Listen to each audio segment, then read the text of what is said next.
We're diving into the May 26th, 2025 episode of WWE Monday Night RAW, broadcast live from the Yuengling Center in Tampa, Florida. This wasn't just another night of scripted chaos. It was one of those episodes that reminded fans why RAW is still the heartbeat of weekly wrestling television.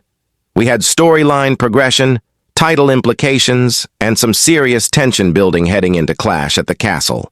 So, let's break it all down, from surprise appearances to fan-favorite segments. The night kicked off with a bang, literally, with pyro exploding across the arena as Michael Cole and Corey Graves welcomed us to a packed Yuengling Center.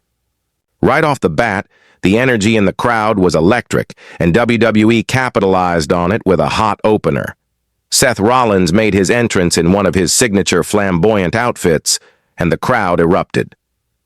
Rollins grabbed a mic and addressed his recent run-ins with Gunther, teasing fans about their upcoming showdown. He called Gunther out directly, claiming he wasn't afraid of the ring general, even if the rest of the locker room was. And just like that, cue Gunther's music.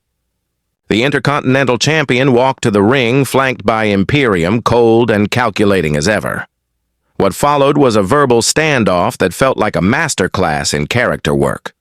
Rollins leaned into his eccentric charisma while Gunther played, the stoic, menacing force, and it just worked. WWE clearly knows they're sitting on gold with this feud. Before things could escalate, officials and producers ran down to prevent an all-out brawl. The tension was thick, and the fans were chanting, "Let them fight." But this was a tease. WWE's way of stringing us along for what's shaping up to be a marquee match at the upcoming premium live event. The first match of the night featured Ricochet taking on Dominic Mysterio in a rematch from last week. If you missed that match, it ended in chaos thanks to interference from JD McDonough. This week, Ricochet was determined to get revenge, and the crowd was firmly behind him. The action was fast-paced, full of insane spots. Ricochet hit a springboard, moonsault that nearly took out Dom and JD on the outside. But in true Judgment Day fashion, the match ended in controversy again. Rhea Ripley distracted the ref just long enough for JD to slide a chain to Dominic, who clocked Ricochet and picked up the win. Booing echoed throughout the arena, and honestly, that's when you know a heel faction is doing its job. Backstage, we saw an emotional promo from Sami Zayn, who continues to prove he's one of the best talkers in the game. He talked about how he's felt lost since Kevin Owens was drafted to SmackDown and how every week feels like he's fighting alone. It was the kind of real, grounded promo that made fans connect to Sami in the first place. You could hear the sincerity in his voice. He wasn't trying to be dramatic. He was just being honest. That vulnerability is rare in wrestling and incredibly effective. Later in the night, Sami would team up with Chad Gable to take on Ludwig Kaiser and Giovanni Vinci, and that match absolutely delivered. But more on that in a bit. Before we got there, WWE gave us a Women's Tag Team Championship match. Chelsea Green and Piper Niven defending against Katana Chance and Kayden Carter. This was a solid bout that showcased just how much chemistry Katana and Kayden have built over the past year.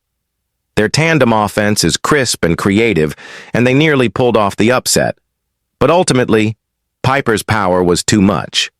She squashed Katana with a crossbody to retain the titles.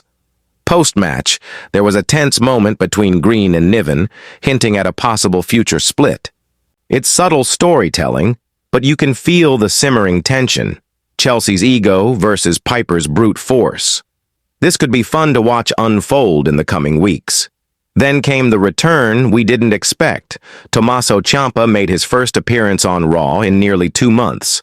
He interrupted a Miz TV segment where The Miz was hyping himself up after his win over LA Knight on last week's SmackDown. Ciampa walked straight down the ramp, stared Miz in the eye, and said, "I'm done watching. It's time to take what's mine." The crowd popped big for this, and Miz, in typical fashion, tried to talk his way out of a confrontation. But Ciampa wasn't having it. He decked Miz and stood tall, signaling that this rivalry is far from over. This was a smart way to bring Ciampa back, reminding fans why he's such a dangerous presence.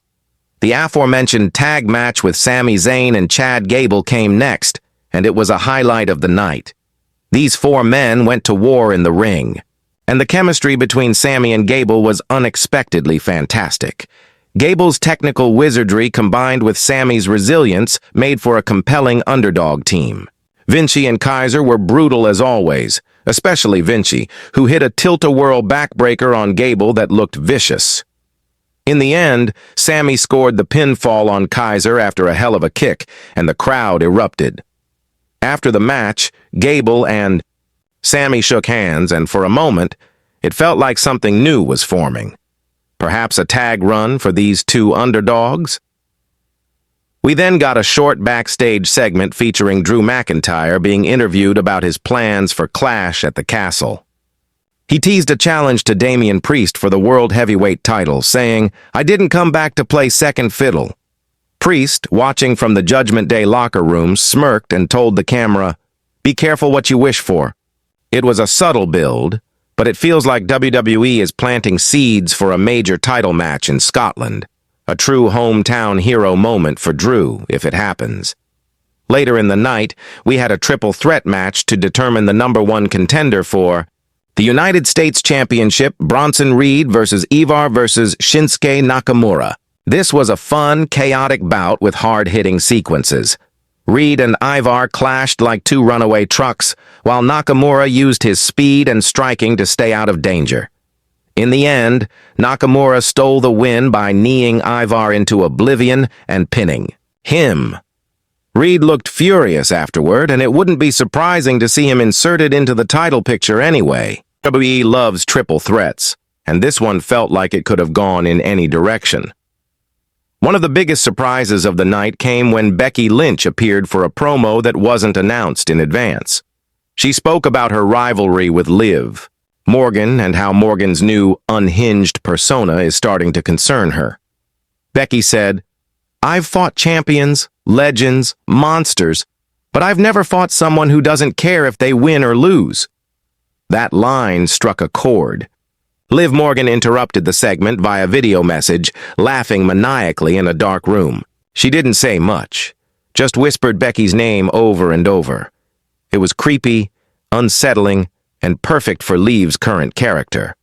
We're clearly heading toward some kind of Extreme Rules match between these two, and it's going to be wild. The penultimate match of the night saw the New Day take on DIY. These are two beloved tag teams, and they didn't disappoint. Kofi and Xavier brought their usual charisma and agility, while Gargano and Ciampa were laser-focused. The match was competitive and told a great story of respect.